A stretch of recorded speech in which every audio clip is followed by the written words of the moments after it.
All right, everyone, welcome. Today we're going to dive into a really big one, maybe one of the most important questions of our time. This constant battle between our personal freedom and our collective safety. And look, this isn't just some philosophical thing to ponder. It's a massive topic for your baccalaureate, so you'll want to get a solid grip on it. Okay, so here's the plan for today. We'll set the scene, dig into our source documents, and then, and this is super important, I'll walk you through exactly how to build a killer argument for your exams. Then we'll wrap it all up. First things first, let's place this right where it belongs in our AMC program. We're in Theme 1, faire société. You know, how we build a society together. And more specifically, this is Axis 2, that classic push and pull between Liberté-Sécurité. So, let's just cut right to the chase. Here's the big question, and I want you to really think about this. How much of your own personal privacy would you be willing to give up for more public security? It's not a trick question. It's a real, messy dilemma that every single one of us and our society as a whole has to grapple with. And for your exams, showing you understand that nuance is key. I love this quote from our main source because it just gets right to the heart of the matter. This isn't a simple case of good guys versus bad guys. You've got two sides here. People fighting for privacy and state agencies trying to ensure security, and both of them, with total sincerity, feel like their entire world is under threat. It's a genuine conflict. Okay, so with that in mind, here is our guiding question for today's analysis. This is what we're trying to figure out by looking at our documents. And remember, our job here isn't to decide who's right. It's to understand the how. How do modern democracies actually try to manage this incredibly tricky balancing act? All right, let's move on.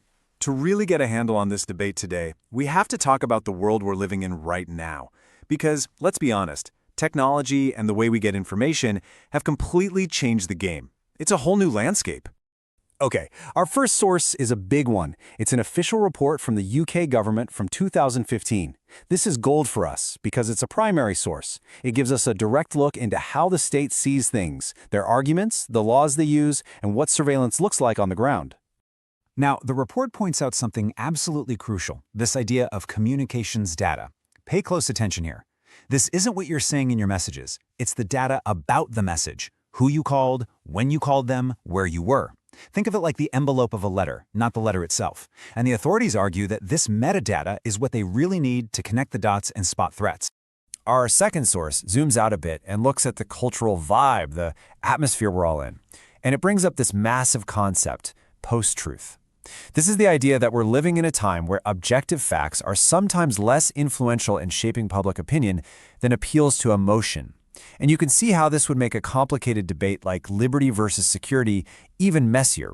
And that leads us to this fascinating idea called narrative anchoring. So, what is that? Well, it's basically the reason misinformation works so well. Our brains try to make sense of new information by fitting it into stories we already believe.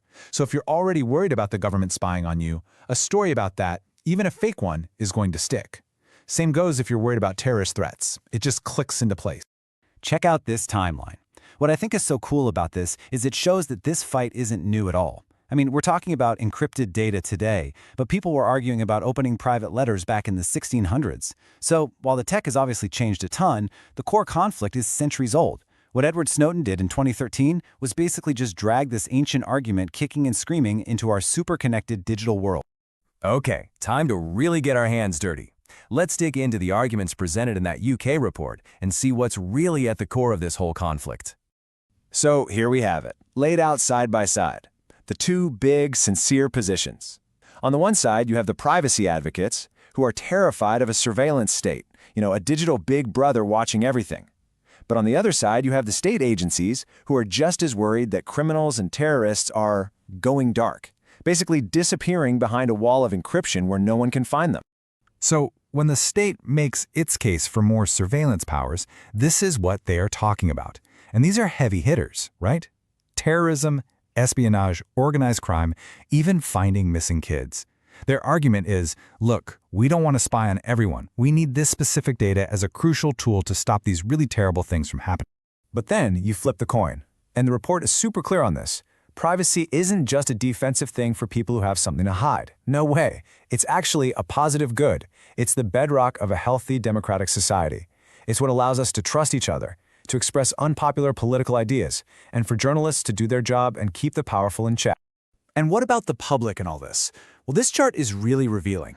It shows that there's no such thing as one public opinion on this. It's all over the place. You've got nearly a third of people who are non-sharers, very protective of their data. But then you have this other chunk who are enthusiastic sharers. And with a public this divided, can you imagine how hard it is for politicians to come up with a solution that makes everyone happy? It's almost impossible. So really, after all that, it all boils down to one simple, powerful word: trust. The report is even called a question of trust. The real issue isn't whether these surveillance tools are powerful or useful. They are. The question is, can we, the public, trust the state to use them responsibly and not overstep the line? Okay, let's hit pause on the analysis for just a second. I want to shift gears and focus on a really practical skill you'll need for the back. How do you actually take all these big, complicated ideas we've been talking about and turn them into a clear, strong paragraph that's going to impress an examiner? It's a simple 3-step recipe, and it works every time. First, you state your idea. Then, you back it up with an example, a short quote from the text. And finally, you give your explanation, where you analyze the quote. Idea, example, explanation. In French, you might know it as ACE, affirmer, citer, expliquer. If you follow this structure, your writing will be clear, supported, and super convincing. All right, let's try it out. Here's a great quote from the UK report. It's a really punchy claim about what surveillance does to people. So let's take this and use our 3-step method to build a paragraph together. So look at how this works in practice. First, the idea. The report argues that state surveillance has a chilling effect on democracy. Simple and clear. Next, the example. We drop in that quote we just saw, that surveillance leads to self-censorship. And finally, the explanation. We explain what that means. It's not just about privacy. It's about people becoming afraid to express themselves, which can weaken free speech. Boom. Idea, example, explanation. That is a perfect paragraph, and it's exactly what you need to be doing in your exam. Okay, we've gone through the arguments. We've even looked at how to write about them. So let's pull all these threads together now and wrap this up by answering that guiding question we started with. So what's the big takeaway here? Well, when we ask how democratic states handle this tension, the most important answer is that there is no final answer. There's no magic button to push that solves it forever. It's a constant negotiation. It's a debate that never ends. The best democracies can do is keep the conversation going, constantly adjusting the rules and oversight as technology and society change. And I want to leave you with one last thing to chew on. For centuries, this was a battle between the citizen and the state. But now, there's a new player in the game, right? Giant tech companies. They control so much of our data. So as we move forward, the question gets even more complicated. Who should draw the line? The government? The corporations? Us? That's a huge question, and honestly, it's one that your generation is going to be at the very center of answering.